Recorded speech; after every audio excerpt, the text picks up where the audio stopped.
দেখো আমি চলে এসেছি স্মার্ট বাজারে, রানাঘাটের স্মার্ট বাজারে।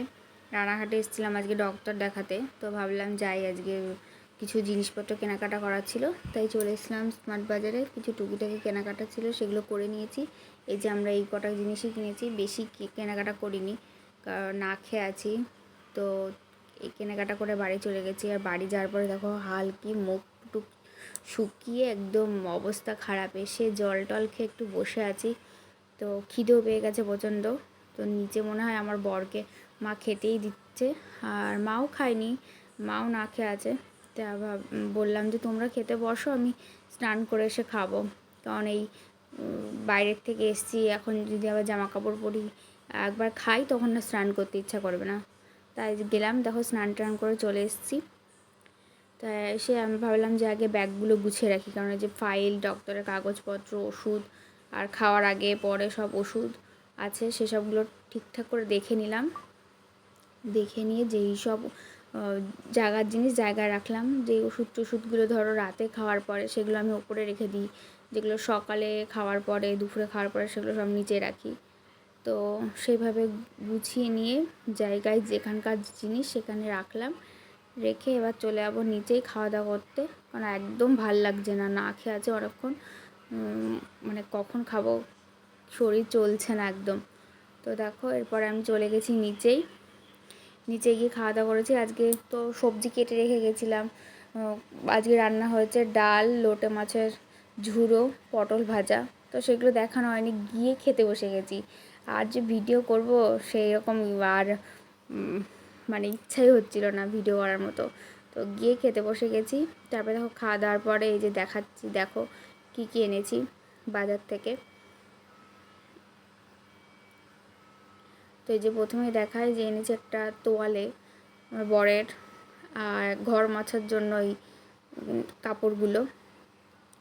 তারপরে যে দুটো পিৎজা বেস আনা হয়েছে, আর আনা হয়েছে এই যে এগুলো একরকম বিস্কুট। তারপর আনা হয়েছে 2 কেজি চাল, বাসমতি চাল, ফ্রাইড রাইস বা বিরিয়ানি বানানোর জন্য। আর এই চকলেট, এগুলো থাকেই ঘরে, বাচ্চা টাচ্চা আসলে দিতে লাগে। বিরিয়ানি মশলা, 1 প্যাকেট সলতে,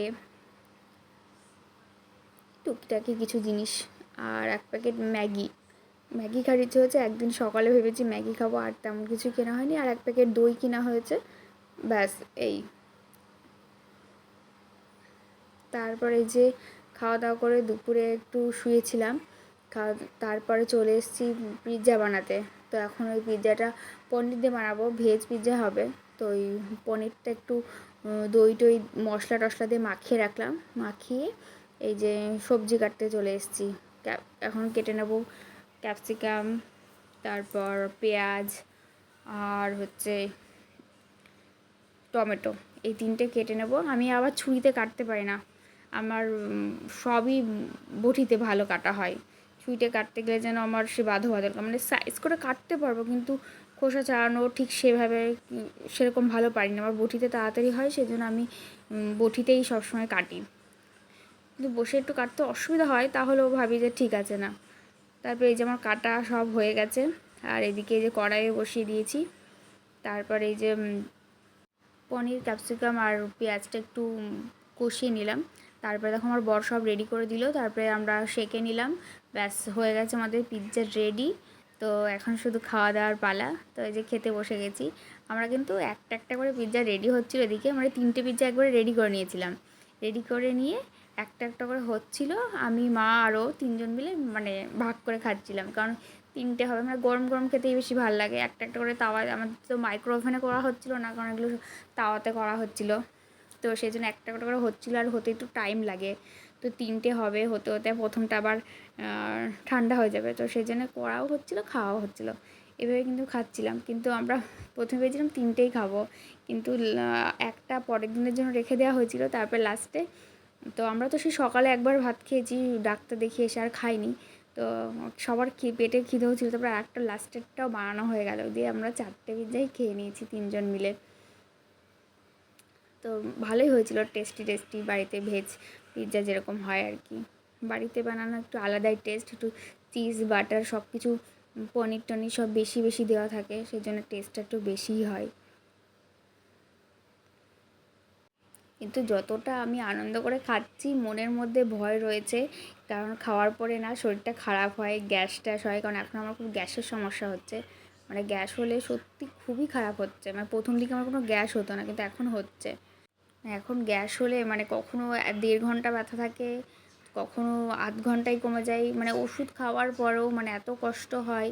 মানে সব কিছুতেই যে আমি বাইরের খাবার খাচ্ছি বলেই যে আমার গ্যাস হচ্ছে, মানে আমার দুধ খেলেও হচ্ছে, আম খেলেও হচ্ছে, সামান্য আলু ভাজা দিয়েও যদি ভাত খাই তাতেও হচ্ছে গ্যাস, মানে কিসে মানে হট হট করে গ্যাস হয়ে যাচ্ছে, সেই জন্য খুব টেনশন। এই যে খেয়েছি, আমি আর কিছু খাবো না, কারণ এরপরে আমি কিছু খেতেই আমার ভয় লাগছে।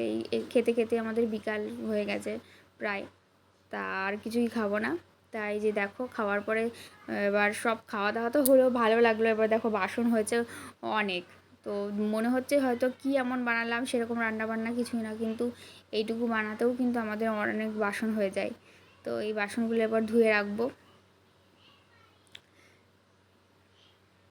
আর যে ডক্টর দেখাতে গেলাম, ডক্টর কিন্তু সেরকম কিছুই বললো না, মানে সব কিছু ঠিকঠাকই আছে, কিন্তু গ্যাসের সমস্যাটা তো হবেই। এখন বলছে কিসে তোমার কোনো কিছু খাওয়ার জন্য তোমার গ্যাসটা হচ্ছে ঠিক। আর ওষুধ সব রকম দিয়েই রেখেছে, তো ওষুধ সব খাওয়ার পরেও গ্যাস হয়, না খেলেও হয়। তো এই যে কী আর করা যাবে, এইভাবেই চলতে হবে।